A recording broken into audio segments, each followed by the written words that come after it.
Simetria. Estamos de volta com o nosso programa Simetria. Eu estou aqui no estúdio com o Diego Melo. Ele é instrutor de yoga, ele é yoga terapeuta e ele vem falar para a gente sobre um curso, né, que ele está ministrando, a ciência do yoga e o conhecimento do eu. Então, Diego, bom dia. Bom dia, Patrícia. Prazer Bom dia receber a todos. você aqui no nosso programa Simetria. Um prazer para mim também.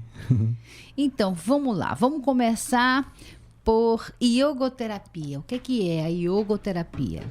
Então, é interessante a gente começar falando do que é yoga e a gente proceder para suas especialidades. Vamos lá. Pode ser? Pode, claro. Vamos começar pelo começo. O yoga, ele tem uma origem na Índia, porém ele não é preso, aprisionado a qualquer questão cultural da Índia. Ele significa, a raiz da palavra yoga significa união. Então, todo movimento, todo processo sistemático e metódico que tem por objetivo a união de si mesmo é um processo do yoga. No entanto, não é uma união qualquer, porque a gente pode pensar que é uma união das partes do meu corpo, ou para eu estar simplesmente consciente do meu corpo. É uma união um pouco mais profunda. É quando a gente começa a observar que não só existe um ser mental na gente, com pensamentos, com raciocínios, mas também existe um ser emocional, que tem desejos, que tem sensações, emoções, um ser físico, que tem também necessidades. Então, quando a gente une esses três, isso é a base para o trabalho do yoga. E aí, se a gente se prepara mais ou menos nesses três campos, no físico, no emocional e no mental, a gente pode ter acesso e começar a acessar um terceiro nível, que é chamado de psíquico, que é o nível mais próximo do que Jung chamou de individuação, que é o desenvolvimento do eu verdadeiro. O eu que não está totalmente restrito pelas experiências passageiras. Então, o yoga terapia é uma terapia para nos trazer para essa harmonização desses níveis do ser e então fazer um mergulho mais profundo. Ok. Vamos só voltar um pouquinho para esse nível, né, que seria, a gente pode falar que seria um nível mais elevado ou um nível onde a gente atingiria mais clareza do todo. Isso. Não é isso? Isso. E aí é onde terminam as dúvidas, a dualidade, acaba a dualidade e você consegue observar o todo. Isso. Aí, ao mesmo tempo, você fala em individuação, aí eu penso que como se estivesse determinando um indivíduo, dois indivíduos, três indivíduos. Não é isso? Não é isso. Isso é uma ótima pergunta. Existe um mito de que a prática do yoga ou a prática espiritual, ela acaba com a individualidade. Porque leva a consciência para um estado de unidade. Essa consciência de unidade, de fato, é o objetivo. A gente, através de um conjunto de práticas e de uma vida inteira, né, de práticas, ou seja, de bons hábitos, de determinados treinamentos emocionais, mentais, a gente harmoniza o ser para que a gente não fique refém das dualidades. E aí, por não estar refém das dualidades, a gente consegue ter mais clareza sobre uma voz que está mais atrás do que a voz da mente, que costumeiramente a gente chama de intuição.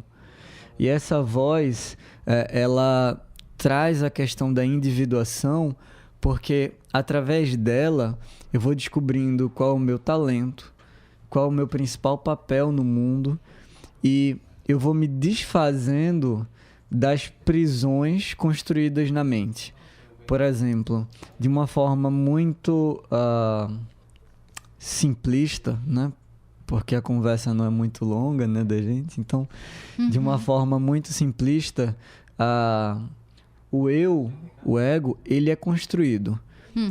Então, quando eu nasci, eu não tinha um nome e alguém veio e me deu um nome. Mas logo nos primeiros meses ou até sei lá, um ano, não sei. Não adiantava muito falar meu nome que talvez eu não olhasse, né? Eu não sabia ainda que aquele nome me pertencia. Então, nesse estágio, o nome é imputado na gente. E aí, a consciência individual vai crescendo. O ego vai sendo construído. E aí, observa bem, o nome é imputado e o nome me pertence. Ao longo do tempo, a gente vai se confundindo. É uma construção mental. De tanto que me chamam Diego, eu vou pensando que eu e Diego é uma coisa só. Eu esqueço que alguém colocou esse nome em mim. Né? A gente sabe, é o batizado, alguém coloca o nome na gente, Exato, né? isso. A gente recebe o nome do avô, às vezes, né? Dos antepassados, enfim. E o nome não é nosso. A gente vai conhecer outras pessoas com o mesmo nome. Mas a gente se identifica de tal forma que surge essa construção mental chamada a consciência do eu, ou marcas do eu. E aí a gente reúne todas as nossas experiências em volta desse eu, que a gente pode chamar de ego, né? E isso é uma construção mental. Através do processo do yoga, eu não vou destruir isso, mas eu vou tornar isso um pouco mais flexível para que eu não fique aprisionado à consciência do eu. Então, por exemplo, quando Diego tem uma vitória na vida, Diego se alegra. Quando Diego tem uma derrota na vida, ele se entristece. Isso é o processo natural. Através do processo do yoga, eu vou observar que o eu verdadeiro, ele nem tem a vitória, ele nem tem a derrota. Mas ele pode, através dessa experiência de Diego, da experiência do ego, desfrutar da existência. Não com o apego da vitória ou derrota, mas com um pouco mais de estabilidade. Então, a consciência do yoga, né, da unidade, ela vai dizer assim, olha, Diego ganhou isso, ou Diego perdeu aquilo. Tá, alegrou um pouco, entristeceu um pouco, tá tudo bem, mas isso já passou. E passou. E então a mente ela não fica tão aprisionada e não fica tão reativa a essas experiências.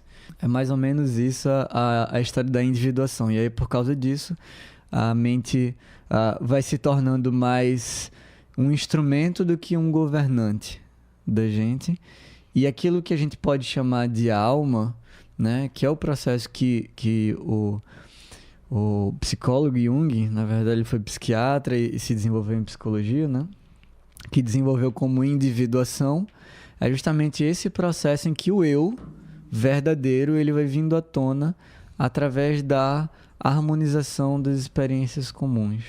E esse eu verdadeiro, ele é cheio de criatividade, ele é pura alegria, ele é bem-aventurança, ele é paz, né? E é através dele, em busca dele que a gente vai praticando yoga. Isso. E aí, no que você fala, eu acho que o mais, pelo menos para mim, né? O que eu acho mais difícil é exatamente desapegar-se dessas experiências, as experiências positivas e as experiências negativas, né? E aqui e acolá a gente está sempre visitando aqueles pensamentos recorrentes e, infelizmente, nem sempre eles são os mais felizes, né? Sempre os mais carregados de ressentimento, de mágoas, né? De punição, né? E isso, para mim, pelo menos, é o mais complicado, é exatamente isso. É de entender que isso acabou, passou, né? Foi muitas vezes até válido, né? Aquela experiência negativa que você vivenciou. Isso.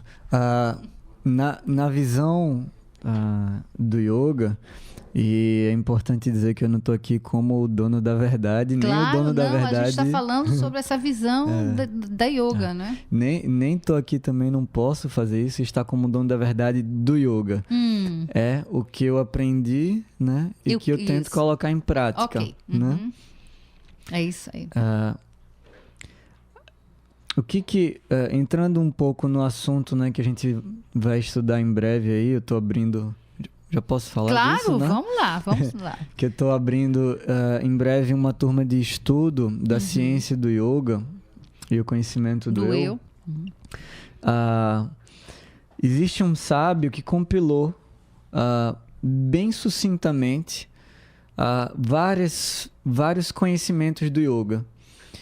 E para a gente entender, porque essa condição da mente agitada, ou essa condição que a gente configura, que a gente reconhece como apego, né, e como certa escravidão que a gente tem da mente, que a gente é um pouco escravo da mente, essa condição não é nova, não é moderna, ela sempre existiu.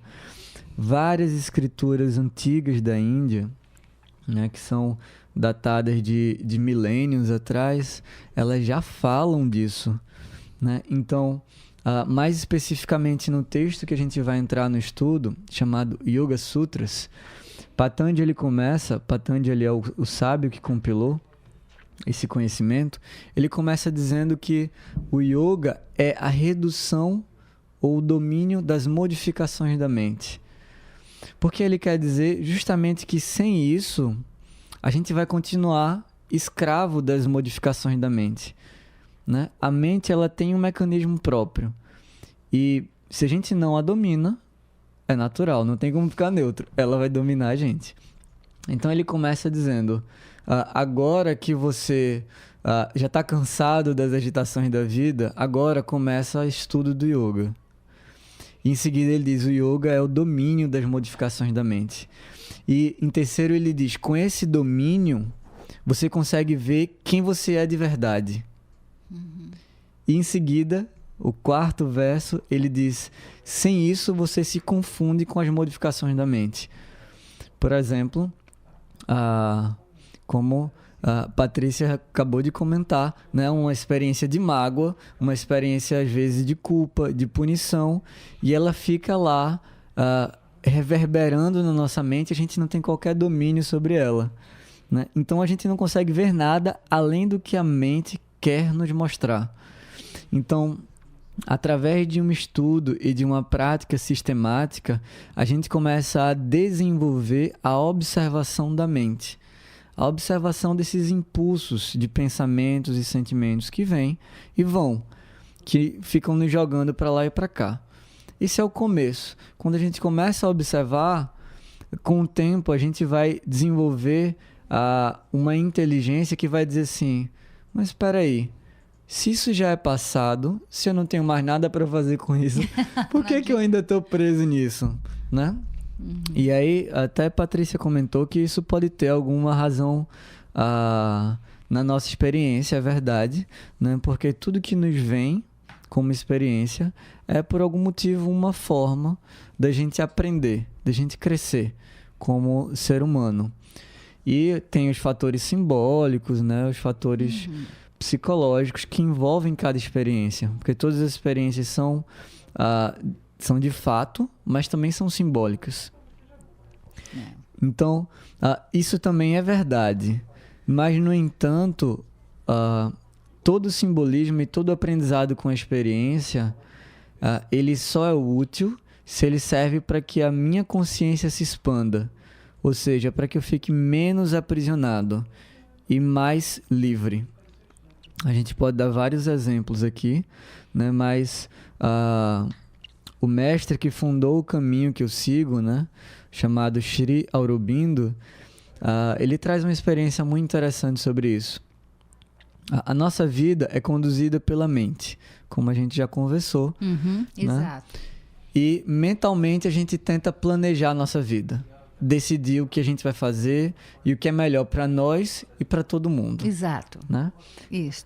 Tem alguns seres que começam a pensar nos outros e dizem assim, o que eu posso fazer de melhor para os outros? E começam a agir. Tá tudo bem com isso. E aí, Sri Aurobindo foi um desses. Né? Ele começou a agir pela independência da Índia, lá no começo do século XX. Né? E nessa ação, ele começou a ter um envolvimento forte com o Partido Nacionalista e com... ele escrevia em jornais e periódicos enaltecendo o valor da Índia para que os indianos se valorizassem diante do domínio inglês. O domínio inglês era mínimo assim diante da população da Índia. Eram cerca de 800 milhões de habitantes para cerca de 200 mil ingleses. Então é completamente desproporcional. Exato. Né? Sem contar na história da Índia, né? De milênios e milênios, né? De cultura. E a Inglaterra queria vir destruir aquilo do dia para a noite. Né? Então o Sri Aurobindo, ele, percebendo isso, ele incentivou o povo a lutar pela liberdade. No entanto, o irmão dele, ele era do braço mais radical desse movimento. Barim, ele se envolveu em alguns atentados contra os ingleses. E num assalto a um trem, Barim foi preso. Como Sri Aurobindo era um intelectual, entre aspas, ele diz que não era intelectual, né? Mas como ele era um incentivador desse movimento, uma cabeça pensante de alguma forma assim, ele era considerado um prisioneiro, um alvo político forte. Então, os ingleses queriam prender ele a todo momento, tentaram outras vezes. E aí, com esse atentado, né, que falhou, com essa tentativa de roubo que falhou, né, eles prenderam o irmão do Sri Aurobindo, alguns outros do movimento, e prenderam o Sri Aurobindo também. E na prisão, por ser essa cabeça pensante, ele foi colocado numa cela isolada. E ele então começou a se lamentar. Ele não era religioso de criação, né? Mas ele começou a perceber o valor espiritual da Índia. E aí ele se virou para Deus e disse: Deus, eu estou aqui para fazer o trabalho que seja melhor para o povo. Eu estou fazendo aqui um trabalho para o bem dessa nação. Por que eu estou preso? Né? Então, na prisão, ele conheceu um texto muito famoso do yoga, chamado Bhagavad Gita, que é talvez o texto mais publicado no mundo. Isso. Embora a gente aqui conheça muito pouco. E através desse texto ele praticou o yoga dentro da prisão. E a voz interior dele, que a gente pode chamar de Deus falando conosco, né? Disse a ele: olha, eu já tinha te convidado a sair desse movimento antes, mas porque você estava tão apegado, você não conseguiu. Então eu tive que te colocar aqui para poder te afastar um pouco desse movimento, porque esse não é o trabalho que eu quero para você. E a partir daí, Aurobindo foi observando que não era o trabalho que a mente dele decidia, mas o trabalho que uma consciência superior decidia, que a gente pode chamar de Deus, mas que fala direto conosco, quando a gente começa a acalmar a agitação da mente. Então, esse é um trabalho de individuação, e esse é um trabalho em que, através dessa consciência de que não é o trabalho para a minha glória e, portanto, a minha derrota vai ser igualmente sofrida, é um trabalho para a consciência superior, para o divino. E, portanto, nem a glória nem a derrota me pertencem. Quando a gente começa a observar essa consciência, então a gente dá um passo atrás na experiência, né? E diz assim: tudo bem, eu vou fazer o que tem que fazer, mas não para mim. Então, fica muito mais fácil desapegar dos resultados. Se os resultados eu dedico a essa consciência superior, e a derrota, eu posso dizer, eu não fui forte o suficiente, não fiz o que eu deveria ter feito talvez, mas isso também não é minha culpa, porque eu estou fazendo só o que essa consciência está pedindo.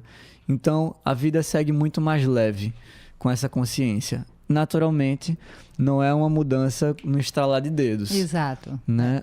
A nossa mente ela foi treinada para agir diferente, durante toda a vida, desde a infância, na escola a gente é treinado para ter sucesso nas provas, para ser o melhor da classe e tudo mais que a gente já sabe. Exato. E quando a gente não é, a gente sofre punições e retaliações. Então a mente da gente não é treinada para isso, E é necessário um conhecimento e um treinamento disciplinado e sistemático para que a gente possa se aproximar dessa consciência. Ou seja, a nossa mente é treinada exatamente para o oposto, né? Para que possamos agir de forma diferente. Isso. E a gente não pode se assustar com o que a gente está vendo hoje, a sociedade, né, em que vivemos hoje, porque nós somos essa sociedade, né? É a nossa forma de agir, de pensar, isso, que leva a isso, né? Desunião, violência, corrupção, e aquela velha história da gente estar sempre olhando para fora, né?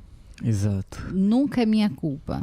Não tenho participação nenhuma nisso, mas continuo como um autômato repetindo, né, os mesmos padrões que nos levaram ao caos, porque a gente está vivendo um momento muito difícil. E não é só... gente, olha, eu não estou só falando de Brasil, não. Estou falando de planeta. O mundo inteiro está numa situação bem difícil. Paulo Freire traz isso como essa relação aprisionante de oprimido e opressor, né?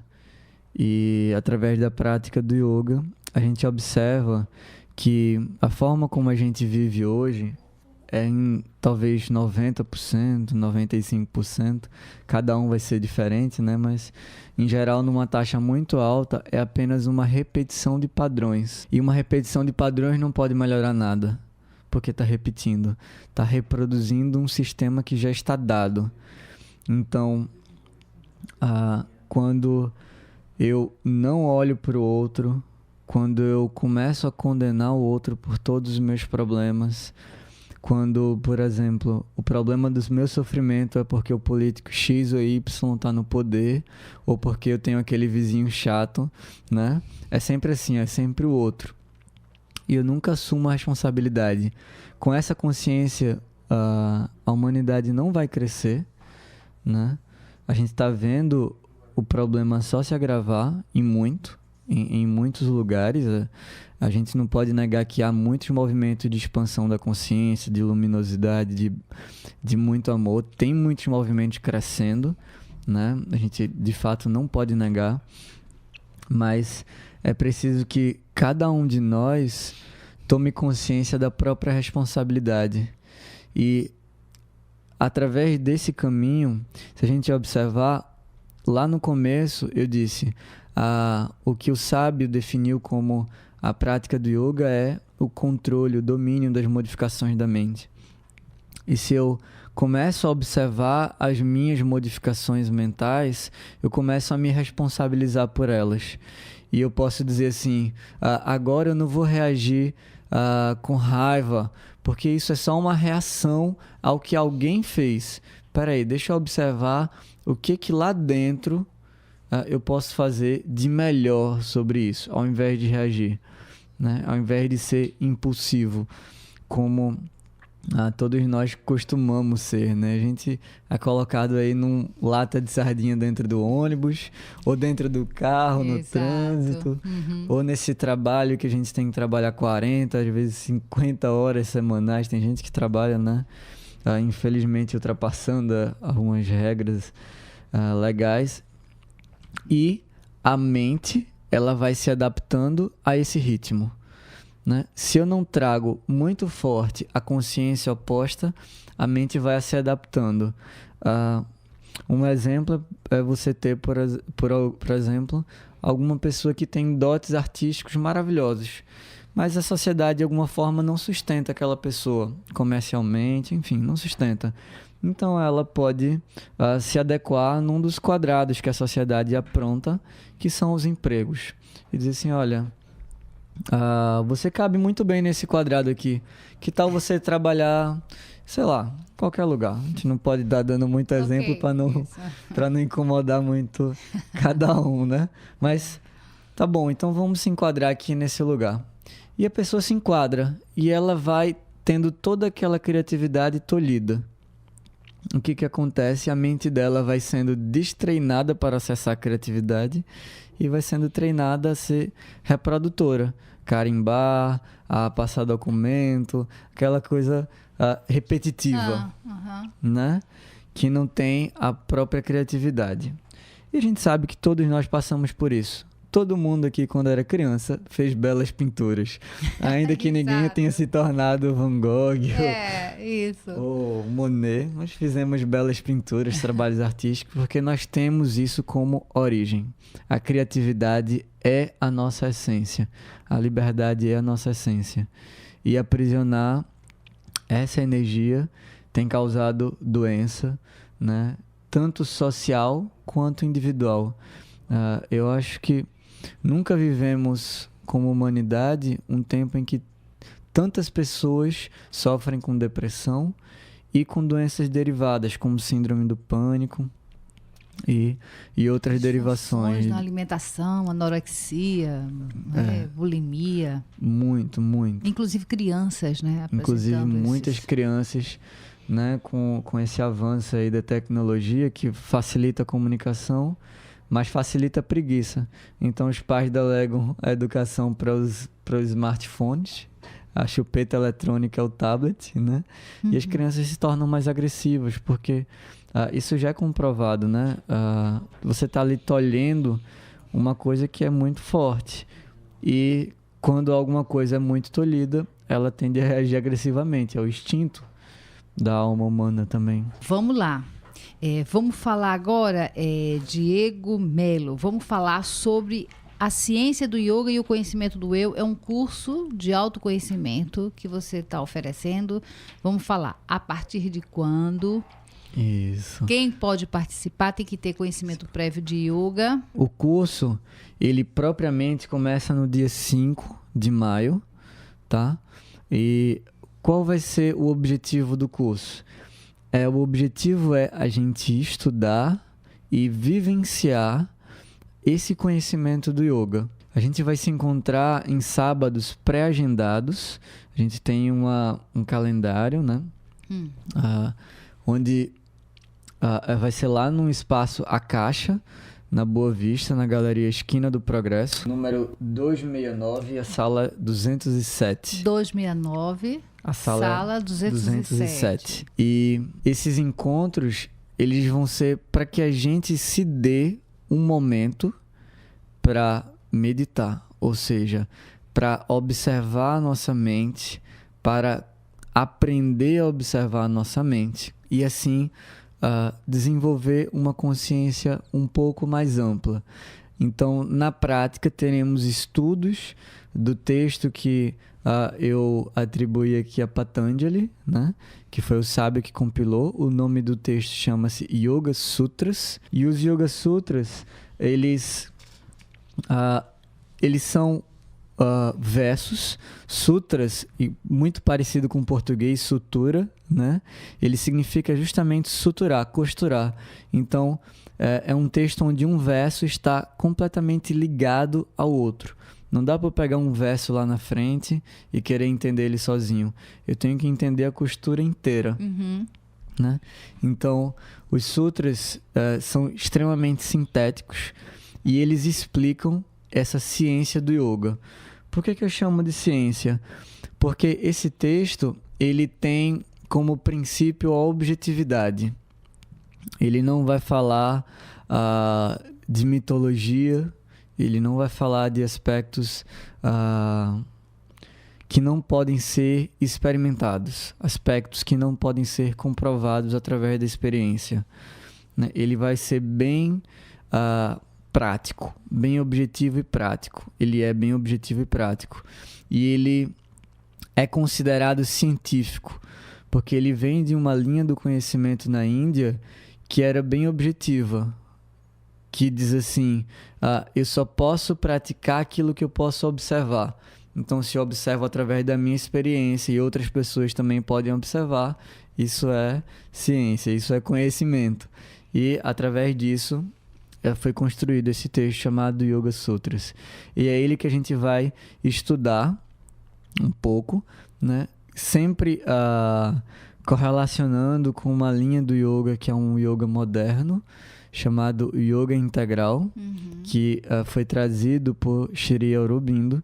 Então a gente vai estar sempre linkando essas duas correntes de pensamento e naturalmente tantas outras que podem vir, mas principalmente essas duas para que a gente possa ter uma experiência e ter um conhecimento que embase a nossa experiência para uma verdadeira mudança na nossa vida. Diego, as pessoas... É um curso de iniciação, ou seja, é preciso ser praticante de yoga ou ter algum conhecimento prévio de yoga, ou basta ter aquela vontade de conhecer e de se autoconhecer? Basta ter a vontade, né? A gente diz assim que para começar o caminho do yoga só é preciso você ter um pouco de vontade e um pouco de entrega, né? A vontade para você se movimentar para algum lugar, para fazer alguma coisa, e a entrega para você aprender a receber o que é dado como experiência, como aprendizado. Então, a gente sabe que se a gente continua fazendo as coisas do mesmo jeito, os resultados serão os mesmos. Então, você que está acompanhando aqui o Simetria, se você também se sente incomodado, né, com esses resultados que nós estamos colhendo, aí uma forma da gente mudar essa colheita e a gente mudar a nossa semeadura. E aí tem aí esse curso, a ciência, para a gente saber mais sobre a ciência do yoga e o conhecimento do eu. 5 de maio começa oficialmente o primeiro... Isso é o primeiro encontro. Vamos repetir o endereço? Vamos repetir o endereço. Diego. É o espaço A Caixa, que fica na Rua do Progresso, número 269, sala 207. E quem quiser entrar em contato com você, um número para contato. Isso, a gente tem a página no Facebook, tá? Chamada Plenitude Yoga.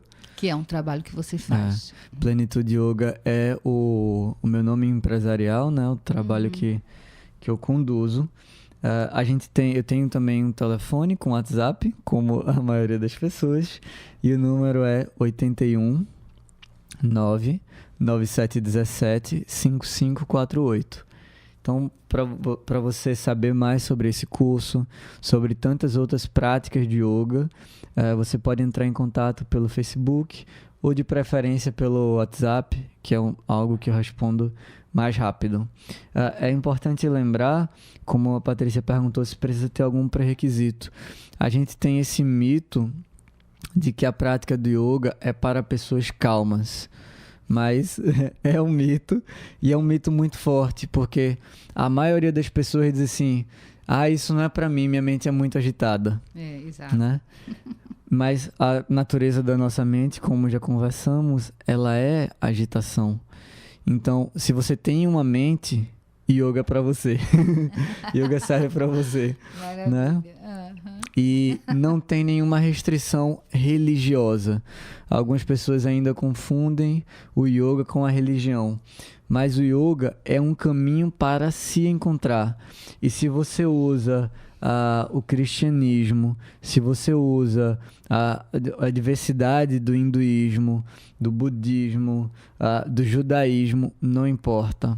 O yoga é um caminho para se encontrar. E a forma como você se relaciona com o divino é sua, é individual. Então, a prática do yoga, ela não tem esses pré-requisitos em nenhum lugar, né? A princípio, não tem, não deveria ter. E isso é um destaque para o yoga integral, que é o yoga de Sri Aurobindo, que ele extraiu tudo que era essência do yoga da Índia e disse: agora vamos praticar o que é essencial e que pode ser aplicado em qualquer cultura, em qualquer local do mundo. E é isso que é a busca do yoga integral. E isso é que a gente vai estar correlacionando com a ciência do yoga, né, de Patanjali. Então é isso, Diego, acabou o nosso tempo. Eu quero agradecer demais a sua participação aqui com a gente e lembrar, mais uma vez, reforçar esse chamado aí, dia 5 de maio, tem início esse curso. Eu acho que muito interessante e a gente pode pegar maiores informações. Plenitude Yoga lá no Face, @Plenitude Yoga no Instagram também. É isso. E o 997 17 5548, que é o WhatsApp. Isso. Só para fechar, eu queria dizer as datas que já estão programadas. Serão praticamente sábados quinzenais. será o sábado 5 e 19 de maio, e depois 2, 16 e 30 de junho, e 14 e 28 de julho, das 9 às 11h30. Então não vai ter aquela exigência de acordar muito cedo, nem nada disso. É isso aí. Gente, para todos vocês, um forte abraço, um bom fim de semana e até o próximo sábado com mais um Simetria. Simetria. Universitária FM.